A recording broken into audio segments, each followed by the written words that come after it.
Maqaba kan ilma kanafura qulqullu waaqa tokko Amen.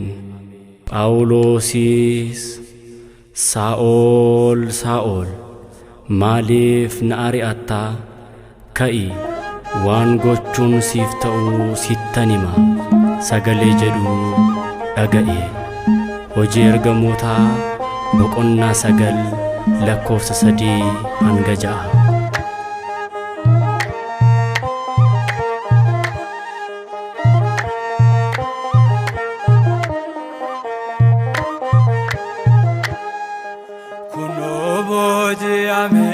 Harka kol qabe wangeela kee dhugaa addunyaaf lallabe kunoo booji'ame harka kol qabe wangeela kee dhugaa addunyaaf lallabe.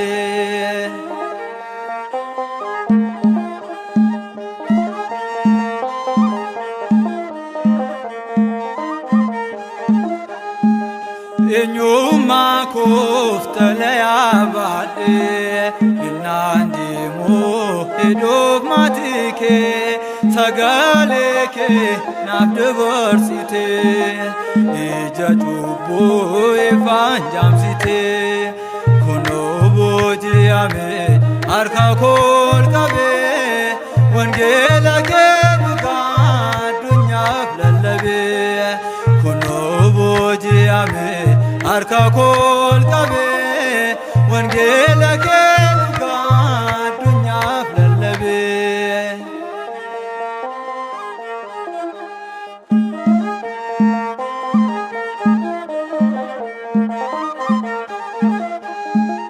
Jaalalli kee ajaa'ibuma si jibbanii hin gatteenyuma meeshaa dinqii jettee filata cubbuu jibbuun nama jaalata kunoo booji'ame harka kol qabe wangeela kee dhugaa addunyaaf lallabe kunoo booji'ame harka kol qabe wangeela kee dhugaa addunyaaf lallabe.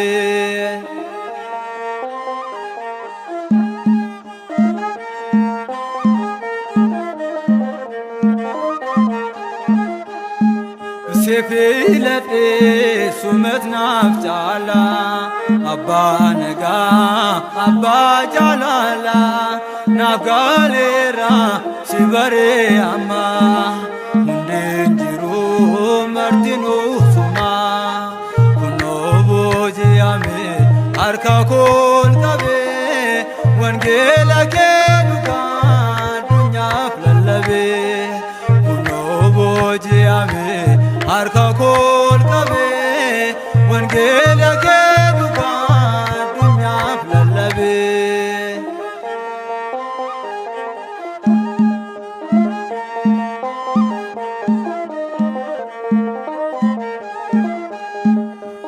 Namuddatus qormaanni hedduun jaalala kee namoota dhowwu nan faarfadha maqaa kee rabbe yaasosa'oo manni adabbe kunoo booji'ame harka kol qabe wangeela kee dhugaa addunyaaf lallabe kunoo booji'ame harka kol qabe wangeela kee dhugaa addunyaaf lallabe.